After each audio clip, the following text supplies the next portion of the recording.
Meus irmãos, a paz do Senhor Jesus, eu me chamo Josué e você está no canal Palavras em Harmonia. Hoje estudaremos a lição de número 5 da nossa revista da Escola Bíblica Dominical desse terceiro trimestre do ano de 2026. Estudaremos tudo o que aconteceu na viagem missionária de Paulo quando ele precisou se deslocar para Atenas e lá enfrentou muitas oposições ao Evangelho. Você vai entender dentro do nosso plano de aula e os nossos respectivos objetivos da lição. E você é nosso convidado especial. Como base para a nossa aula, temos hoje aqui o nosso título da nossa lição, que é Cristo entre os filósofos. O Deus desconhecido se revela. E o nosso texto áureo diz: mas Deus, não tendo em conta os tempos da ignorância, anuncia agora a todos os homens, em todo lugar, que se arrependam. Atos, capítulo 17 e o versículo 30. A nossa verdade prática diz assim: a obra evangelística floresce quando o coração, sensível ao Espírito, discerne os tempos e proclama com ousadia a graça salvadora de Cristo. Louvado seja o nome do Senhor. Como um eixo e base para a nossa aula, nós temos a nossa leitura bíblica em classe e você pode acompanhar na nossa lição. Ela se encontra no livro de Atos, capítulo 17, do versículo 15 ao 20 e do 30 ao 32. Mas como sempre eu falo para você, não basta ler apenas esta parte que está aqui na leitura bíblica em classe, mas é necessário que você leia todo o capítulo. Quando você volta para nossas lições anteriores, você percebe que há uma lacuna de versículos entre uma lição e outra. E essas lacunas, elas precisam ser preenchidas. E elas serão preenchidas a partir do momento que você pega a sua lição, volta na sua Bíblia e lê todo o capítulo para você entender o contexto e assim ter uma base sólida para a sua lição. Amém? No nosso plano de aula, nós trazemos para você e mostramos para você exatamente os objetivos que precisam ser alcançados em cada tópico e no todo a lição. E os nossos objetivos que precisam ser alcançados são 3, que são: primeiro objetivo, levar o aluno a compreender a idolatria em Atenas. Segundo objetivo, analisar a postura dos filósofos epicureus e estoicos à luz do Evangelho. O nosso terceiro objetivo diz: aplicar o discurso do apóstolo Paulo no Areópago, a vida cristã. Então, meus amados, ao decorrer da lição, nós precisamos alcançar esses 3 objetivos e aí tirar proveito para nós engajarmos e aplicarmos em nossas vidas pessoais, para assim termos um melhor aproveitamento em obedecer à grande comissão e o ID de Cristo, em buscar as nações, buscar as almas e levar as boas novas de salvação do Evangelho de Cristo. A introdução da nossa lição, ela diz o seguinte: partindo de Bereia, Paulo chega a Atenas, célebre por sua erudição, arte e tradição filosófica. Embora ainda fosse um centro intelectual de destaque, a cidade estava tomada pela idolatria. Ao observar tantos altares, Paulo se comoveu diante de um povo culto, porém distante do Deus verdadeiro. Cheio do Espírito Santo, ele discerniu que por trás da sabedoria humana havia corações carentes de salvação.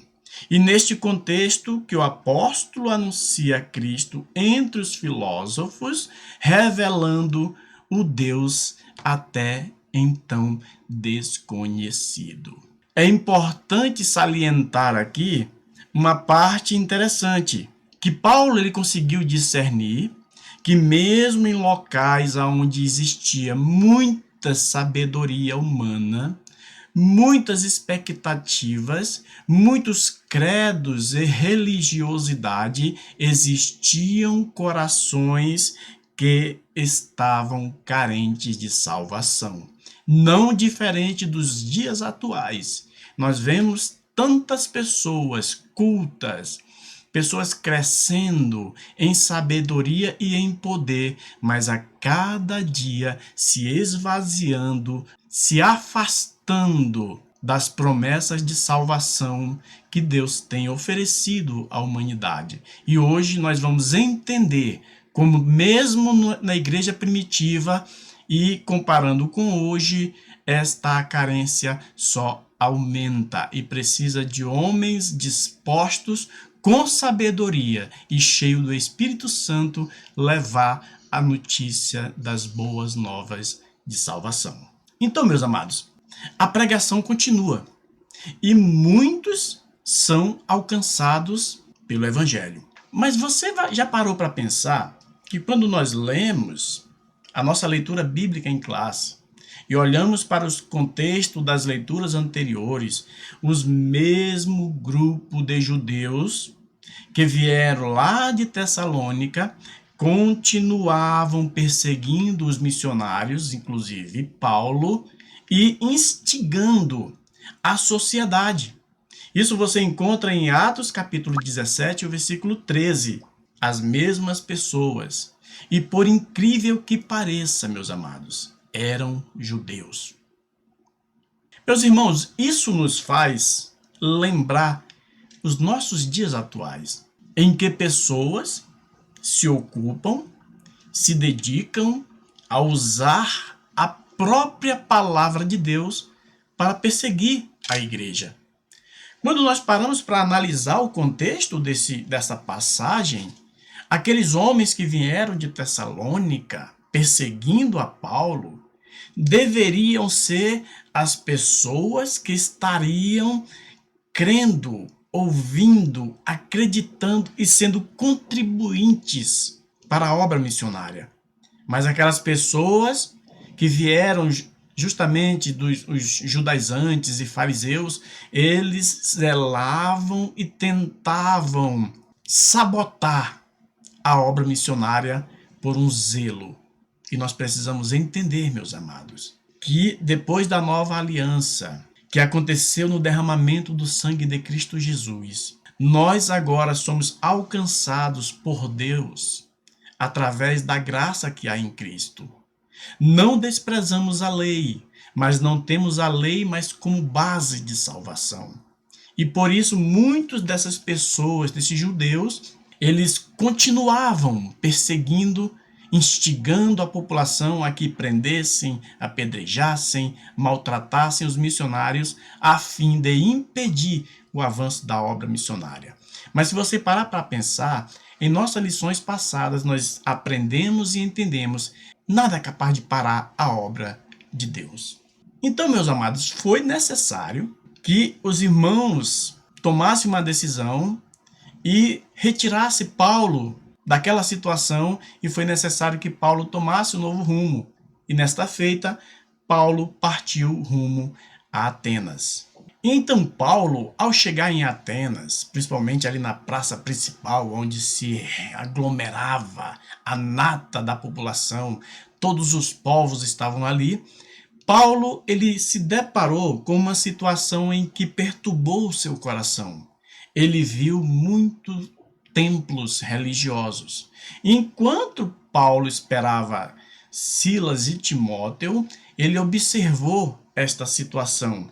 Então ele começou a questionar com as pessoas, com aquele povo, devido à sua grande e muitas superstições. E viu nisto, olha que lindo, e viu nisto uma oportunidade de anunciar a Cristo. Irmão, você percebe que, devido às situações, Paulo ele se sentiu na obrigação de fugir.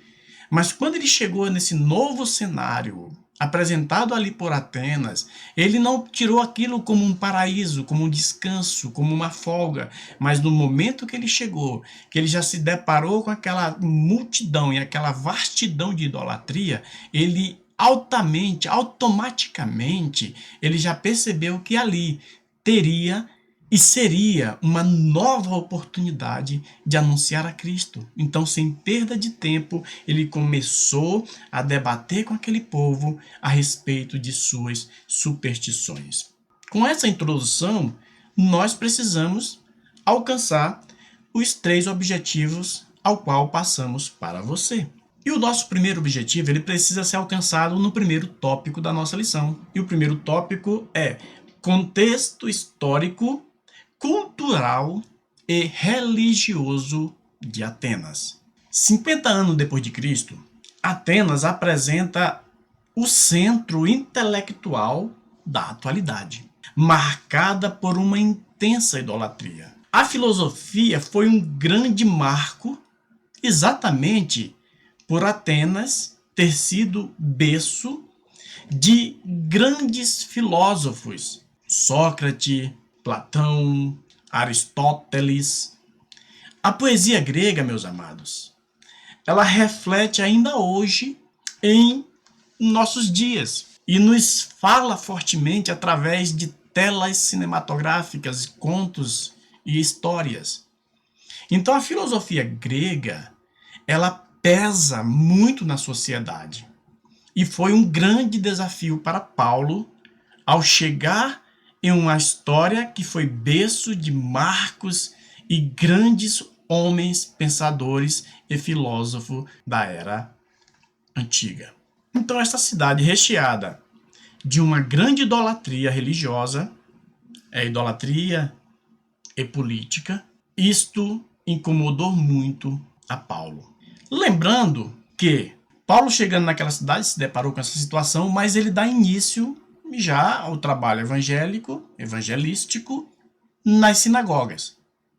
E é interessante quando nós pensamos nessa situação, porque ali em Romanos, capítulo 1 e o versículo 16, nos mostra e nos esclarece o porquê desta postura de Paulo. Mesmo quando nós voltamos em nossas lições anteriores, você percebe que Paulo ele sempre tinha uma preocupação em retornar aonde já tinha igrejas plantadas para rever como é que estava o andamento daquela obra.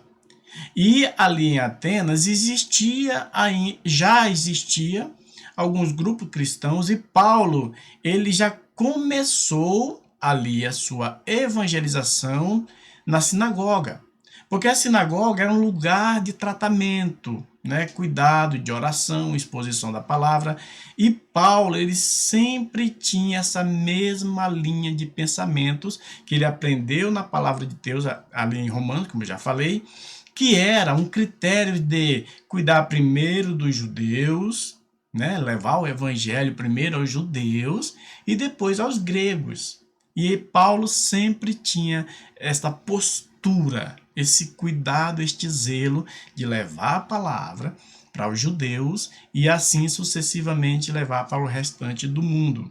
Então, Paulo, ele sai da sinagoga e sai das igrejas para a praça. Vamos entender? Então, saindo das sinagogas, Paulo sai das 4 paredes, e isto é uma lição muito importante para nós, que nós precisamos sim cuidar, sarar, cuidado da igreja, mas precisamos sair das 4 paredes e levar o evangelho. Então Paulo leva o evangelho para Ágora, a praça onde reunia toda a sociedade. E ali falando com filósofos judeus, gregos e todos que demonstravam interesse em ouvir a palavra de salvação. Aplicação pessoal para nós? Olha só. O Evangelho de Cristo deve sustentar, fortalecer e cuidar sim dos domésticos da fé, mas não pode se limitar a isto. E é preciso alcançar o coração da sociedade e resgatar a consciência de que só em Cristo Jesus há salvação. E isto é muito importante. Paulo entendeu isto. Cuidar dos domésticos da fé é muito lindo e é muito importante. Mas é necessário sair à procura de corações que estejam sedentos de ouvir a palavra. E neste contexto é um momento especial e apropriado para apresentar Cristo como único e suficiente Salvador. O nosso segundo objetivo da lição, que precisa ser alcançado, analisar exatamente a postura dos filósofos epicureus e estoicos naquela cidade. E para isso nós vamos para o nosso segundo tópico da nossa lição. No nosso segundo tópico, nós já nos deparamos com a aplicação das filosofias dos epicureus. E esta ideia de que você tem que aproveitar a vida, com essa ideia de que não existe ressurreição, nós vamos entender isso mais para frente, pela palavra de Deus. Então nós vemos entender que a morte, ela não é o fim. O materialismo vivido por este grupo de pessoas incentivava a viver uma vida com uma ideia de que só se vive uma vez. Não é mentira, não é uma falta de verdade. Só se vive uma vez. Exatamente. Não tem reencarnação, não tem retorno novamente. Só se vive uma vez. Mas não é esta ideia que foi pregada pelos epicureus, de que a ideia era viver bem, estar bem, porque não existia ressurreição. Quando coloca-se essa ideia de que não existe nada depois da morte e que deve viver e aproveitar ao máximo a vida, isto tira do homem a responsabilidade pela eternidade.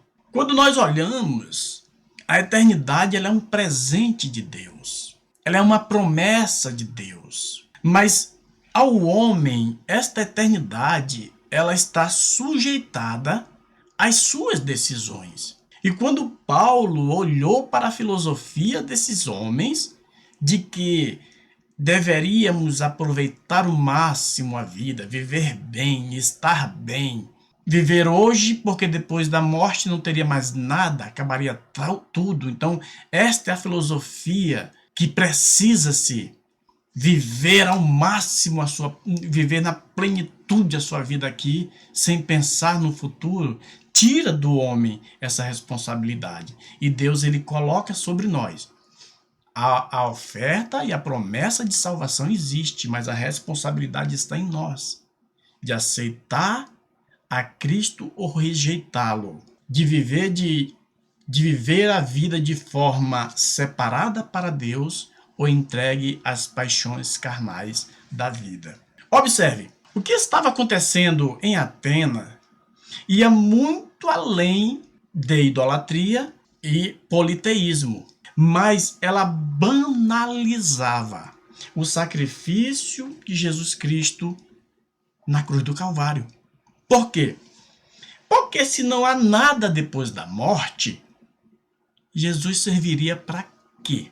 A partir do momento, meus amados, que eu uso qualquer distração que banalize o sacrifício na cruz, eu estou indo de encontro ao plano redentor. Porque a pergunta, se não há nada depois da morte, por que eu deveria crer na morte e ressurreição de Cristo? Se só se vive uma vez, para que me serviria o Calvário? Se não há nada depois da morte, simplesmente o limbo, o esquecimento e o nada, para que então eu deveria viver uma vida resguardada, me abstinendo das paixões carnais e me voltando para Cristo. Então Paulo, ele percebeu e viu ali um grande desafio dentro dessas filosofias. E quando Paulo se depara com a situação dos epicureus, Paulo bate de frente com outra linha de pensamento chamada os estoicos. Os estoicos, eles veja bem, induziam a população em uma postura de virtude, de autocontrole, mascarando uma ideia fatalista e panteísta.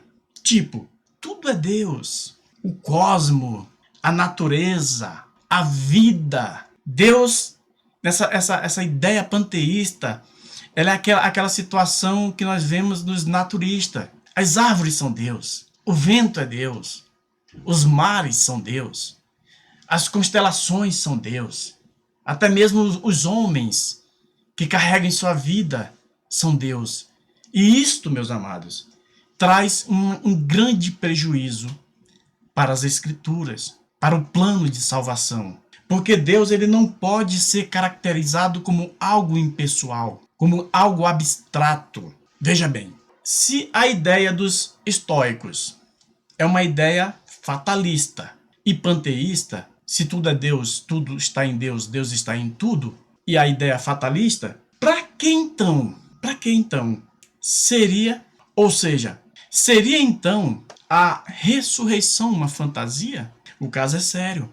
Novamente, o nome de Cristo cairia em descréditos. A partir do momento que nós damos ouvidos a crenças que são antibíblicas, que são ideias de homens. Por quê? Quando homens criam ideias que batem de contra a Bíblia, que vai em contra a Bíblia, essas pessoas estão focando no seu bem-querer, no seu bem-estar e de viver uma vida dissoluta, uma vida de qualquer jeito, uma vida de melhor, que melhor lhe apraz. E não é assim os conceitos bíblicos. E Paulo teve esse grande desafio ali na cidade de Atenas. E nós precisamos também entender isto. Eu quero ler um tópico aqui para você que está no terceiro subponto desse segundo tópico, que é, Paulo é levado ao Areópago, o evangelho diante da cultura. Eu preciso ler isso aqui para você. Atos 17, 9 e 21. 17, 9 a 21. Está baseada essa parte. Diz assim, olha. Diante das reações diversas, Paulo foi levado ao Areópago, local que designava tanto a coluna de Marte quanto o conselho dos sábios. Lá, os atenienses, alguns desprezavam, chamando-o de paroleiro, enquanto outros demonstravam curiosidade diante desse ensino estranho que anunciava Jesus a ressurreição. Veja bem, Paulo ele apresenta algo um tanto quanto curioso. E ao apresentar, ele provoca reações a ponto de ser levado para um local. Esse local chama-se Areópago. É um local de tribunal, onde reuniam-se os sábios, todos ali, os atenienses. Quando Paulo chegou e se deparou com aqueles homens naquele local, não sabemos que aparência Paulo estava. Porque quando nós olhamos para a palavra de Deus, a Bíblia diz que Paulo carrega no corpo as marcas de Cristo. Meus irmãos, você consegue entender isto? Quando Paulo carrega as marcas de Cristo, existiam umas regras, umas quantidades de açoite. Não podia passar de uma quantidade de açoite em cada pessoa que supostamente estariam merecendo. Mas quando nós olhamos a trajetória de Paulo, Paulo ele sai de açoites a açoites, ele era maltratado, muito maltratado, jogado em cárceres, em calabouços, em prisões. Então, nós não sabemos ao certo como Paulo se apresentou diante daqueles magistrados, né?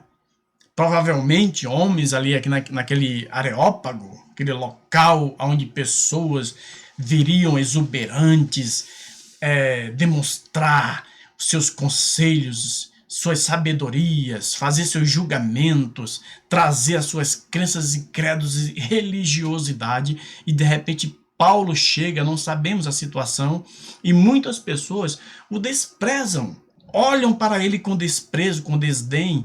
Alguns outros se interessam com aquela novidade, aquelas coisas que ele trouxe. Nossa, que ideia é essa desse Cristo, dessa salvação? Alguns se interessaram, mas alguns o desprezaram. Veja bem, esses sábios, que provavelmente estariam muito bem alinhados com púrpuras e ouros e utensílios e acessórios, olharam para Paulo e o chamaram de paroleiro, né? Tipo, quem é esse paroleiro que chegou? Quem é esse estranho tagarela que se apresenta diante de Nossa Majestade? Podemos conjecturar assim. Quando nós olhamos paroleiro, em algumas versões bíblicas, esta palavra paroleiro, ela é traduzida para tagarela. E o tagarela, ele tem dois significados um tanto quanto peculiares e bastante interessante, e você vai entender por que é que alguns dos sábios ali olharam para Paulo, o desprezaram, o desdenharam e disseram: quem é esse tagarela que chega até nós? Os dois significados desta palavra tagarela no grego moderno, ela é chamada de polílogas ou fliaros. E no grego antigo, que era o grego bíblico, que é mais coerente, era chamado de spermologos, que significa apanhador de semente. Aqui está a cereja do bolo para você entender por que é que eles chamaram Paulo de tagarela, e foi consequentemente extraordinário você olhando para o grego moderno, o grego bíblico, exatamente o que significa estes apanhadores de semente. Olha, é uma maneira pejorativa, maldosa, desrespeitosa de chamar a pessoa de faladeira, de burra, de mentirosa, de não saber o que está falando. Agora, irmãos, olha, o termo catador de semente é uma pessoa que colhe informações de um e de outro e repassa para terceiros sem nem mesmo entender do que estavam falando. Isto que acusaram a Paulo. Isso é um falador, isso é um tagarela, isso aí, ele anda por aí, ouve as conversas, não sabe nem o que está falando e vem falar bobagem para a gente aqui. Essa foi a postura daqueles sábios ali no Areópago, né? Olharam para o Paulo e disseram assim: rapaz, esse cabo aí tá vindo aí na rua, tá ouvindo conversa, não sabe nem o que está falando, vem falar besteira aqui para nós.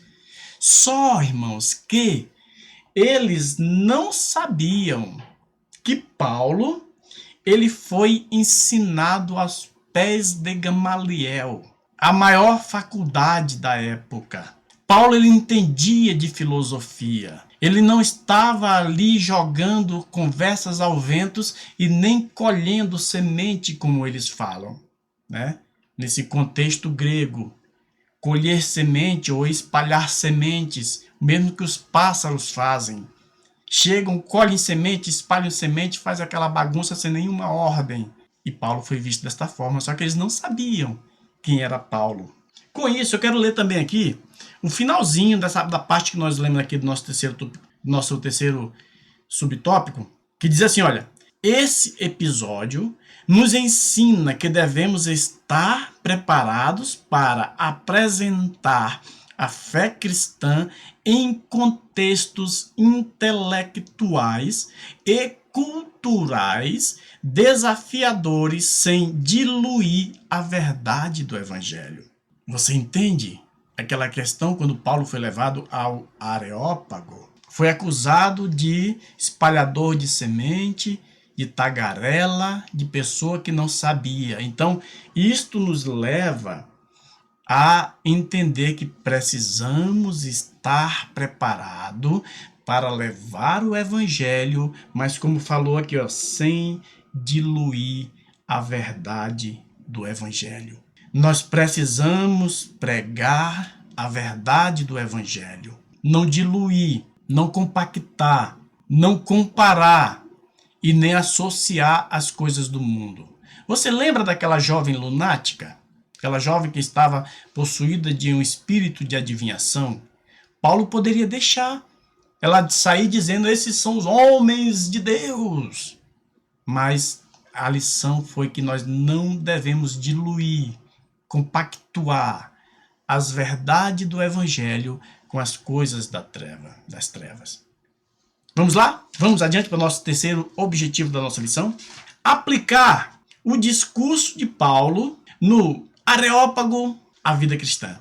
O terceiro tópico da nossa lição e também os consequentes objetivos precisa levar a igreja a tomar uma consciência que não cabe à igreja sair acusando, confrontando.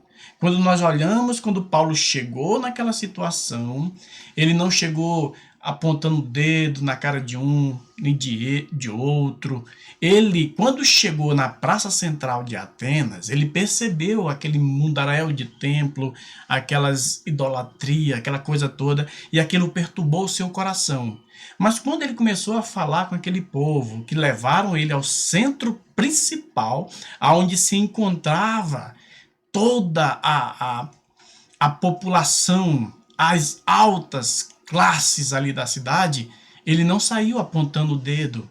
Ele não saiu apontando o dedo, mas ele saiu apresentando a palavra e expondo a palavra de Deus com sabedoria, responsabilidade e respeito ao anunciar, revelando o caráter salvador de Cristo. Esse terceiro tópico nos ensina grandemente isto: aproveitar as oportunidades sem desprezar nenhum credo, sem apontar o dedo a nenhuma religião ou religiosidade, mas com respeito, sabedoria, educação, apresentar o caráter salvador de Cristo.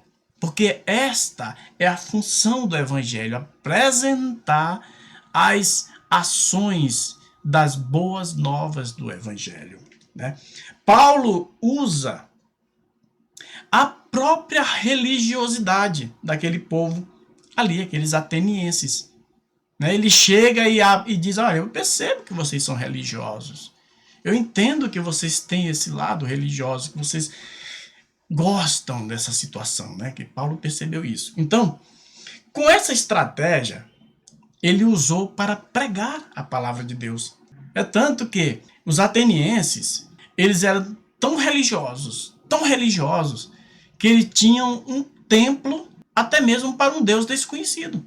E a estratégia de Paulo foi linda. Quando ele vê aquele templo e diz: eu vou apresentar o Deus desconhecido.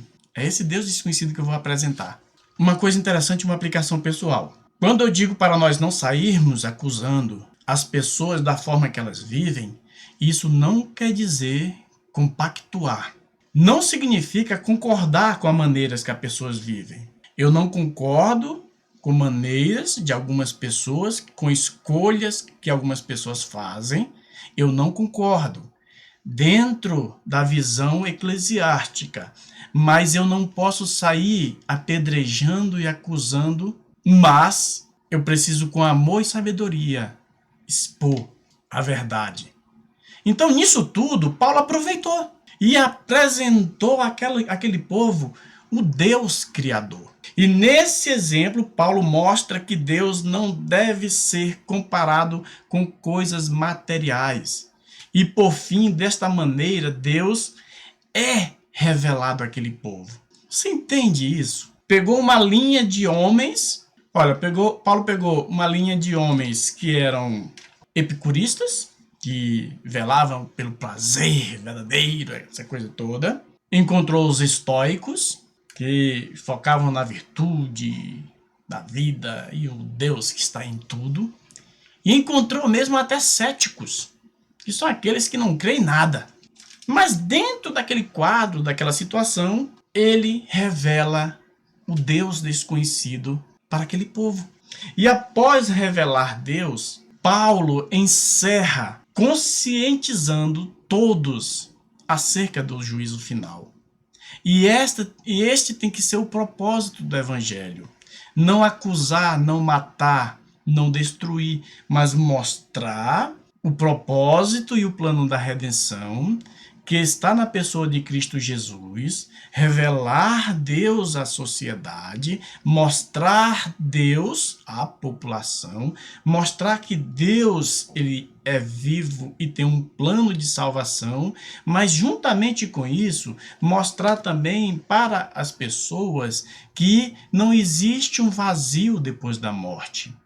Que não existe o limbo depois da morte, que não existe o nada depois da morte, que não é assim, morreu, acabou, mas que existe um juízo final, que existe uma vida após a morte. Então, dentro de tudo isso, Paulo, aplicando para a nossa vida pessoal, anuncia o evangelho com respeito, sabedoria, sempre finalizando, convidando as pessoas ao arrependimento. Então, dentro desta viagem missionária de Paulo, ao qual ele encontrou essas adversidades, ele, dentro disso tudo, ele tirou lições valiosas para nossas vidas. Que nós precisamos nos incomodar com as coisas do mundo, as coisas que afastam o homem de Deus, mas que precisamos também direcionar essas pessoas com amor, respeito e mostrar Deus para essas pessoas e tentar levar essas pessoas ao arrependimento. É este que é o propósito, levar as pessoas ao arrependimento e conscientizá-las de que existe um juízo final, mas isto não é pregação de terror, de causar medo, mas é mostrar que existe uma esperança. Vamos ler a conclusão para nós encerrarmos? O discurso de Paulo permanece como referência para o diálogo cristão com a cultura. Parte da realidade do ouvinte, reconhece os sinais de verdade presentes na sociedade e, com fidelidade, conduz à revelação de Deus em Jesus Cristo. O Evangelho demonstra ser capaz de dialogar com qualquer filosofia, sem perder seu poder de confrontar consciências e chamar a todos ao arrependimento e à fé, exatamente no Cristo ressuscitado. Que Deus te abençoe. Já deixa um like, deixa um gostei, compartilha, se inscreve em nosso canal, espalha esse vídeo para que mais pessoas sejam alcançadas e desde já eu te convido, venha para a Escola Bíblica Dominical, porque você é o único beneficiado. Venha aprender a palavra de Deus e que Deus te abençoe. E fique com Deus e até a próxima.